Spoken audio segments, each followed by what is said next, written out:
Sorry for interruption guys, ये class दो टुकड़ों में आएगी। अभी अ, आवाज आई थी नीचे से तो जाना पड़ा है बीच में। ओ धीरज, ये कुत्ता घुस गया तुम्हारे घर में। कोई बात नहीं, चलो आगे बढ़ते हैं।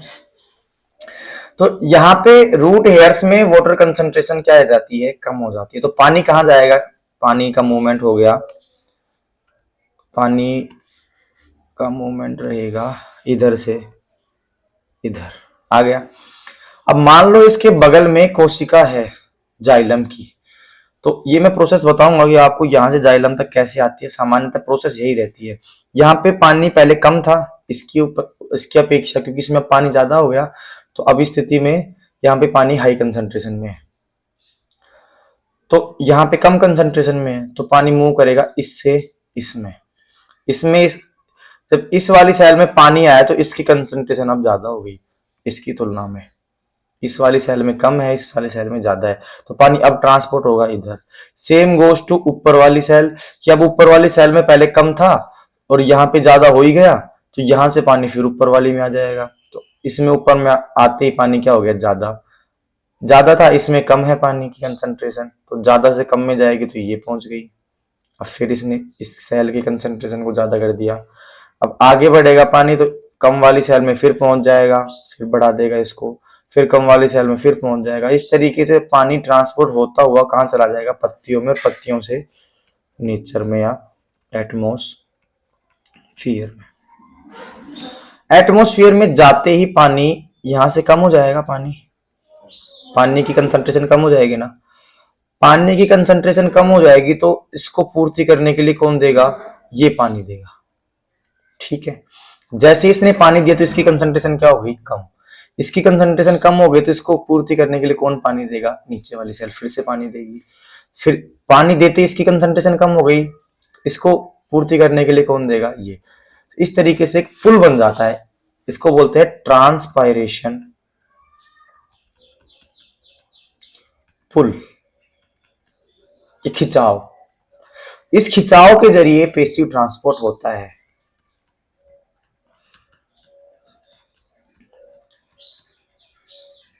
तो इस डायग्राम की हेल्प से हम पेसिव ट्रांसपोर्ट भी समझ सकते हैं और ये एक्टिव ट्रांसपोर्ट किस तरीके से हो रहा है इसको भी समझ सकते हैं। तो इससे हमें एक प्रॉपर आइडिया लगा है कि पानी का ट्रांसपोर्ट कैसे होता है। लेकिन एक कहानी बच जाती है, और वो कहानी ये रहती है कि जो रूट हेयर्स हैं और रूट हेयर से ये जाइलम की सेल्स होंगी, यहां तक पानी कैसे जाता होगा। क्योंकि हम अगर मैं आपको एक डायग्राम दिखाऊं, जोड़ा तो था, जैसे ये एक डायग्राम है। तो इस डायग्राम को देख के हमें पता लगता है कि ये जो क्षेत्र है ना, ये क्या है, रूट हेयर्स जो बाहर है। देखो ये रूट हेयर्स बाहर है, लेकिन जाइलम तो ये जो गोला है जहाँ पे बाहर रूट हेयर्स लग रहे हैं, ये ऊपर ऊपर सतह पे तो लग रहे हैं, लेकिन जाइलम तो अंदर पाया जाएगा। तो ये बाहर से अंदर तक पानी कैसे पहुंचे, इसकी भी अपने आप में एक प्रोसेस है। देखो इसके बारे में तो हम चर्चा कर ही चुके थे कि रूट टिप पर क्या भाग होता है। लास्ट में रूट कैप होता है, उसके पीछे मेरिस्टेमेटिक जोन होता है, इलोंगेशन जोन होता है, और ये क्या होता है, रूट हेयर्स। तो जिसको वास्तव में तो पानी एब्जॉर्ब करने के लिए रूट हेयर जोन ही रेस्पॉन्सिबल रहता है एक पौधे के लिए, देखो मैक्सिमम एब्जॉर्प्शन। लेकिन इलोंगेशन जोन से भी थोड़ा बहुत पानी एब्जॉर्ब हो सकता है डायरेक्टली, और मिनरल्स का रहता है मेरिस्टेमेटिक जोन में एब्जॉर्प्शन। तो ये ट्रांसपरेशन पुल की एक फोटो है कि हमने पैसिव ट्रांसपोर्ट पढ़ा है, उसमें water absorb from root hairs हो गया, और फिर ये सक्शन प्रेशर या डीपीडी, जो डीपीडी कंसेप्ट पढ़ा था कि किस तरीके से अब पानी हाई डीपीडी से लो डीपीडी की तरफ मूव करता है, और मूव करता करता किस में चला जाता है, ट्रांसपरेशन के द्वारा लोस्ट होके एटमोसफियर में। इस तरीके से कुछ डायग्राम थे। अब हमें ये पढ़ना है कि वाटर का ट्रांसपोर्ट कैसे होता है। देखो देखिए, एक जो रूट होती है और उस रूट की हम टीएस काट लें, टीएस का मतलब होता है इसको मैं इस तरीके से काटता हूँ और इस तरीके से काटने के बाद हमें पता लगेगा, देखेंगे ना इसको तो ऐसा गोला दिखाई देगा। ठीक है, इस गोले में बीच में क्या पाया जाएगा देखो, गोले के बीच में क्या पाया जाएगा, जाइलम की सेल और फ्लोएम की सेल्स। मान लो ये मैंने गोले बनाए हैं जाइलम की सेल, और जाइलम सेल के अलावा जितने भी सेल्स हैं किसकी सेल है, फ्लोएम की सेल। ये जो क्षेत्र है नहीं फ्लोएम की सेल्स को डिनोट करता है। इसको थोड़ा और बड़ा बनाते हैं, इसको थोड़ा और बड़ा बनाते हैं ताकि ये अच्छे से विजिबल रहे। चलो,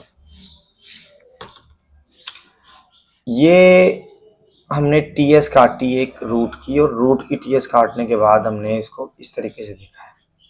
मुझे ये पता है कि रूट की टीएस के साथ इस तरीके से बाहर रूट हेयर्स भी दिखेंगे, ये रूट हेयर्स भी हैं।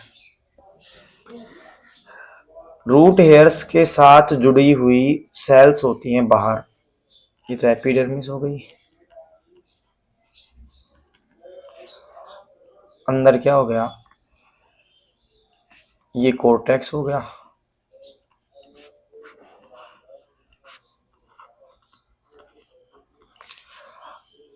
ये क्या होगी, एंडोडर्मिस हो गई।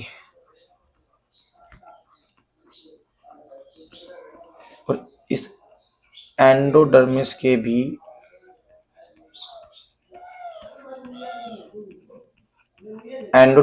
भी अंदर पाया जाता है जाइलम और फ्लोएम। तो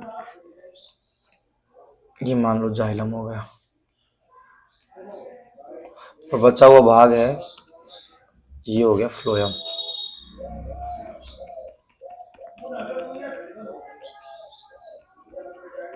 ठीक है, हमें ये देखना है कि सेल्स किस तरीके से मूव, सेल्स में से पानी किस तरीके से मूव करता हुआ जाइलम तक पहुंच रहा है। पहले तो सेल के आधार पे देखेंगे कैसे सेल वर्क करती है।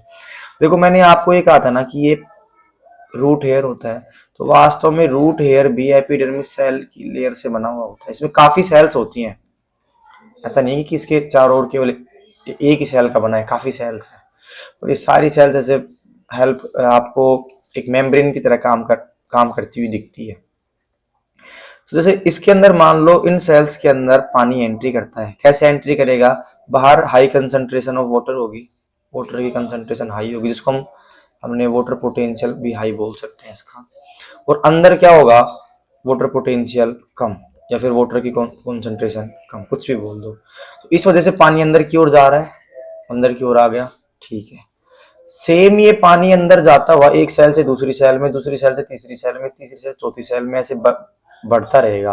तो ये बढ़ने के बाद यहाँ पे इसको मिलेगा कोर्टेक्स। तो कोर्टेक्स की सेल्स रही सारी, तो ये पूरा जो कोर्टेक्स है, ये पूरा कोर्टेक्स सेल से भरा हुआ है।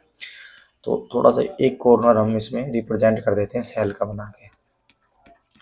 तो इस पानी को कोर्टेक्स सेल दिखेंगी, तो कोर्टेक्स सेल्स में भी ये ट्रांसपोर्ट करेगा और कहाँ पे चला जाएगा, एंडोडर्मिस में।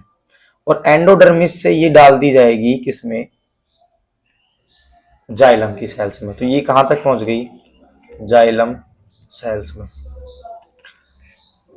और जाइलम सेल्स में डालने के बाद ये फिर ऊपर की ओर ट्रांसपोर्ट करने लग जाएगा। फिर इसके ऊपर काम करने वाला है हमारा ट्रांसपिरेशन पुल, क्योंकि ये जाइलम की सेल्स ही जुड़ी हुई होती है उन पत्तियों तक, क्योंकि पत्तियों तक जाइलम लेके जाएगा और वहीं पे प्रेशर जनरेट होता है।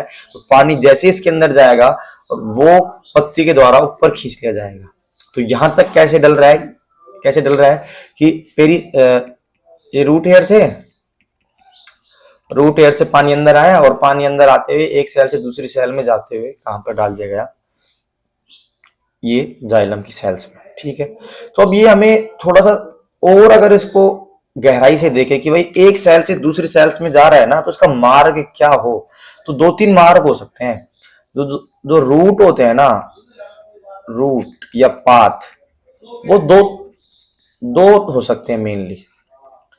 इसको बोलते हैं हम, एक तो एपोप्लास्ट, दूसरा सिम्प्लास्ट,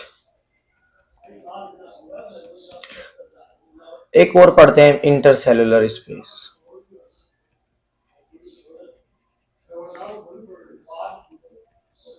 क्या होते हैं भाई ये, देखो एपोप्लास्ट का मतलब होता है ये वाला भाग, मान लो ये एक सेल है, पानी को ट्रांसपोर्ट करना है इधर से इधर, और ये जा रहा है किसकी ओर, जाइलम में। कैसे जाएगा पानी, ये या तो हो सकता है ये जो सेल वॉल, देखो सेल वॉल, या फिर ये जो बाहर प्लाज्मा मेम्ब्रेन है, इनके बीच में जो स्पेस होता है सेल वॉल और प्लाज्मा मेम्ब्रेन के बीच में स्पेस, केवल उस स्पेस के माध्यम से गमन कर रहा हो एक सेल से दूसरी सेल में, बस ये स्पेस है, इस स्पेस में घुसा हुआ है, आगे जाएगा। और ये सेल जो आगे की तरफ है, ये जो सेल है इसमें चला जाएगा, फिर अगली सेल में जाएगा, जिसमें भी इसी मार्ग में जाते हुए आगे बढ़ता रहेगा। तो अगर ऐसे वाले स्पेस में जाए तो उसको बोलते हैं एपोप्लास्टिक वे, थ्रू सेल वॉल और सेल मेम्ब्रेन के बीच का स्पेस। अगर पानी इस स्पेस में ना घुस के सीधा सेल के अंदर एंट्री कर जाए, यानी ये कोशिका है और इस कोशिका में, चलो मैं आपको हाथ से बना के समझाता हूँ, इस डायग्राम में कुछ बहुत अच्छे से नहीं है। देखो मेरे को मतलब है इन सेल से कि पानी इन सेल में किस तरीके से गमन कर रहा है। मेरे को मतलब है कि ये एक सेल है और इस सेल से दूसरी सेल में कैसे जा रहा है, सेम प्रोसेस रहेगी आगे तक की। तो इसको पढ़ लेंगे तो सारी समझ में आ जाएगी। तो मैं बनाता हूं ये एक सेल,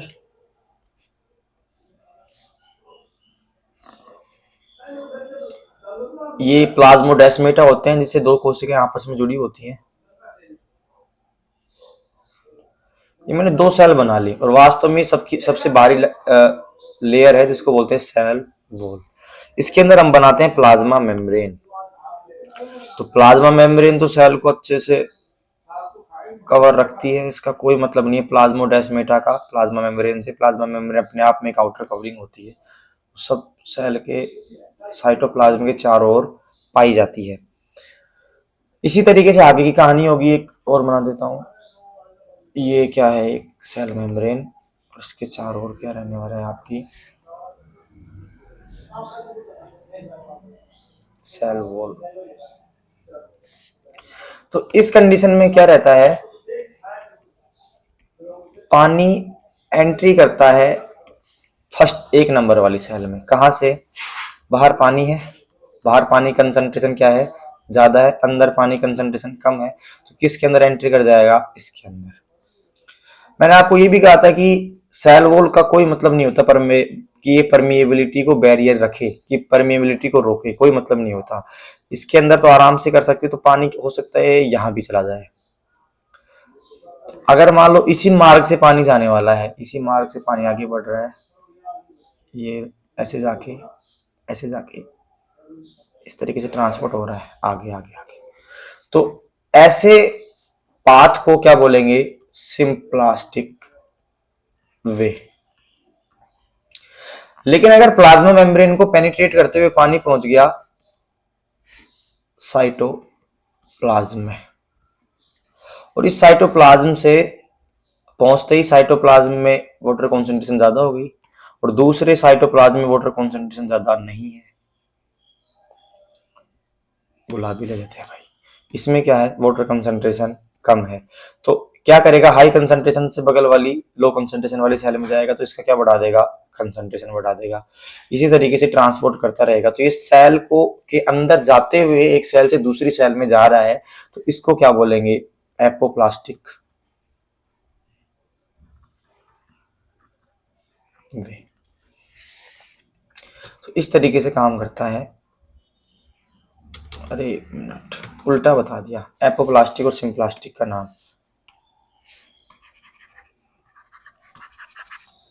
सिम्प्लास्टिक तो होता है सेल को पेनिट्रेट करते हुए अंदर से जाए, देखो ऊपर देखो ना आप। सिम्प्लास्टिक क्या होता है, थ्रू सेल, ये सेल जा रहा है, ये सिम्प्लास्टिक वे है। ये तो वे है जो सिम्प्लास्टिक वे है, और ये है पेपोप्लास्टिक वे। इस तरीके से आपको याद रखना है।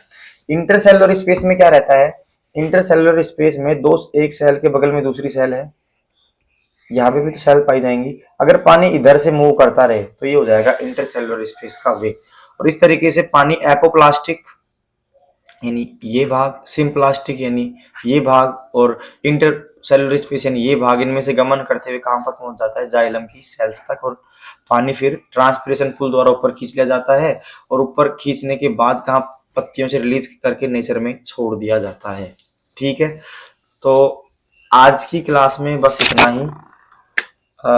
आई होप आपको समझ में आया होगा, और नोट्स इसके भी वेबसाइट से उतार लेने हैं, और जब कॉलेज में क्लासेस लगेंगी तो इससे आगे काम पढ़ने वाले हैं।